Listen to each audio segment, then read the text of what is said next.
Iya.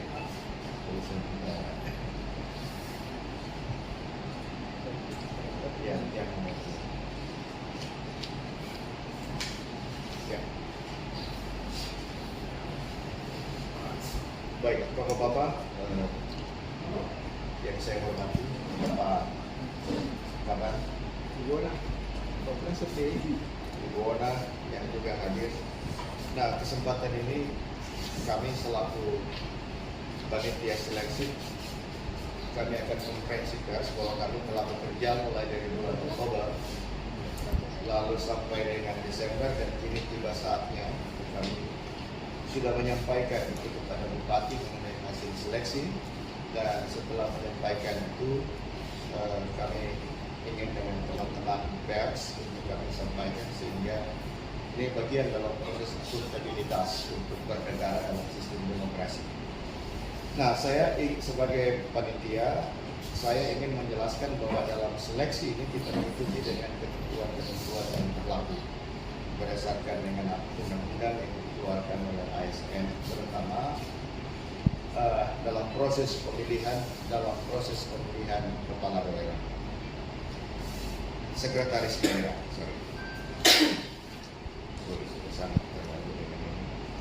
Nah, saya ingin menjelaskan bahwa dalam ketentuan itu mengharuskan kita untuk menilai atau memberikan penilaian kepada calon sekda ini berdasarkan 3 kategori utama. Kategori pertama, penilaian berdasarkan rekam jejak. Itu yang kami diminta untuk melihat. Yang kedua adalah kami diminta juga untuk menilai berdasarkan hasil psikotes yang di dalamnya itu menguji kompetensi manajerial dan kompetensi sosiokultural. Nah, di dalam kompetensi manajerial ini ada 8 aspek yang mereka nilai. Ya, aspek pertama adalah integritas, aspek kedua adalah kerjasama, aspek ketiga adalah komunikasi, aspek keempat orientasi pada hasil, aspek kelima adalah pelayanan publik, aspek keenam adalah pengembangan diri dan pengembangan orang lain, dan yang berikutnya adalah aspek mengelola perubahan. Dan yang satu aspek terakhir adalah aspek sosiokultural, adalah kemampuan sebagai perekat bangsa. Nah, komponen ini kemudian diramu sedemikian rupa dengan sistem yang disebut dengan metode kompleks. Sehingga dari hasil ini muncul angka scoring yang kemudian memberikan rekomendasi orang ini memiliki kecukupan, kurang cukup atas potensi manajerial yang dimaksudkan.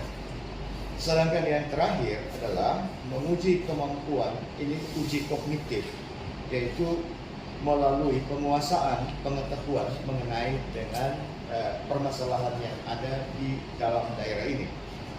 Nah, metode ini kami rancang sedemikian rupa sehingga barangkali tidak bisa, belum tahu pasti, tapi setahu saya bahwa mungkin ini yang pertama ya Pak ya, metode penulisan makalah tanpa pemberitahuan lebih dahulu, dan hanya pada hari A panitia memberi topik dan mereka tulis tangan.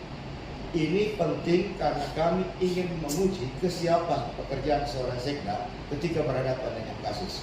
Sebab kalau makalah itu topiknya diberikan jauh-jauh hari, ada kemungkinan makalah itu tidak ditulis oleh yang bersangkutan. Oleh karena itu mereka dikasih waktu 3 jam untuk menulis. Topiknya kami berikan, silakan dia menulis makalahnya. Dan topik itu menyangkut dengan reformasi manajemen birokrasi untuk menopang pembangunan di Halmahera Utara. Dan mereka ya dengan pengalaman masing-masing sangat menarik. Mereka menulis dalam waktu 3 jam. Dan setelah 3 jam, kami memanggil mereka satu persatu untuk diwawancarai, mempresentasikan 5 menit apa yang mereka tulis di depan 5 penguji. Setelah mereka wawancarai, setelah mereka presentasi, kami tindak lanjuti dengan satu persatu kami panggil untuk wawancara, untuk mendalami apa konsep yang ada di sana.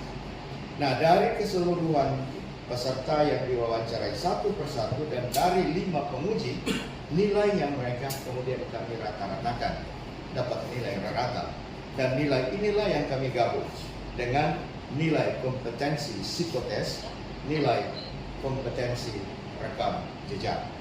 Dari keseluruhan nilai ini kami totalkan. Nah, lalu kemudian kami dapat scoring yang tertinggi, nomor 1, nomor 2, nomor 3. Dan nomor 1, nomor 2, nomor 3 inilah sesuai ketentuan itu yang kami usulkan kepada Bupati, dan nanti seterusnya adalah prerogatif Bupati untuk memilih yang mana. Berdasarkan penjelasan dengan metode yang semacam itu, panitia bekerja dan akhirnya kami menemukan dan mentabulasi scoring data yang tertinggi 3 orang. Pertama, yang sudah diserahkan ke Pak Bupati, yang pertama adalah Dr. Agus E.J. Pamilaya. Yang kedua, nilai tertinggi kedua adalah Ernever jam 2. Dan nilai tertinggi yang ketiga adalah Yudihar. Nah, nomor 4 sampai nomor 6, siapa urutannya, ini pertimbangan etis saja, kami tidak perlu menyampaikan. Kami sudah sampaikan ke mereka tadi, tapi untuk konsumsi pers, kami hanya menyampaikan, inilah 3 orang yang kami usulkan, kami sampaikan kepada Bupati berdasarkan scoring yang tertinggi. Nah, scoring mereka, kalau boleh saya beritahu, tidak usah. Ya, jadi itu nilai yang tertinggi, bedanya tipis, tapi kita harus mengurangi. Jadi yang paling tinggi Pak Oce, yang kedua adalah Ernever, dan yang ketiga adalah Yudihar. Penilaian ini berdasarkan dengan ketiga kategori komponen yang diuji berdasarkan ketentuan yang diperlukan. Nah, dengan demikian, teman-teman pers, itulah yang panitia kerjakan, dan selanjutnya kami akan melaporkan kepada Bupati sudah, dan kemudian kami melaporkan sebagai panitia, dan dengan demikian tugas bangsa telah berakhir dan akan ditindaklanjuti oleh Badan Kepegawaian Daerah. Demikian yang bisa saya sampaikan dalam konferensi pers ini. Moga-moga ini informatif untuk bisa dapat disampaikan ke publik. Terima kasih. Terus ada terkait dengan 3 nama ini, mungkin ke Pak teknis yang kapan apa 3 nama ini kapan dilanjutkan ke gubernur untuk diusulkan ke gubernur untuk ya. Untuk tetap secepatnya tanggal berapa? Jadwalnya tanggal 6, Pak. Tanggal 6 Januari. Masuk ya. Jadi kami punya jadwal schedule yang sudah dikirim ke KSN menyangkut dengan hasil seleksi sampai dengan pengusulan ke provinsi. Jadi ke provinsi dan minta rekomendasi dari KSN untuk pelantikan. Yang jelas bahwa 3 nama tadi diserahkan ke Pak Bupati untuk memilih. Pak Bupati berkeinginan dari 3 orang itu yang mana, karena itu adalah hak prerogatifnya Pak Bupati. Tinggal kemudian kami usulkan ke provinsi, ke gubernur untuk dilanjutkan ke Kemendagri, lalu kami kirim surat lagi ke KSN untuk meminta rekomendasi persiapan pelantikan. Seperti itu. Jadwal pelantikan sendiri tanggal berapa yang rencana? Jadwal pelantikan sisa kita tunggu waktu dari Pak Bupati aja. Itu di bulan Januari? Kami upayakan bulan Januari. Secepatnya tadi sesuai informasi Pak Bupati, secepatnya. Kalau memang itu sudah dijawab oleh KSN, Kemendagrinya sudah ada rekomendasi. Karena ini kita dalam situasi pilkada, maka mau tidak mau dari Kemendagri juga harus ada rekomendasi. Walaupun kejadian yang terjadi kekosongan sekda itu bukan karena mencalonkan diri ke bupati, tapi dia masuk dalam momen. Jadi kami tetap ikut prosedur aja. Nanti jawaban Kemendagri seperti apa, yang jelas kami harus memberitahukan informasi ini ke Kemendagri dan meminta rekomendasi dari KSN. Ya, Oke, terima kasih ya.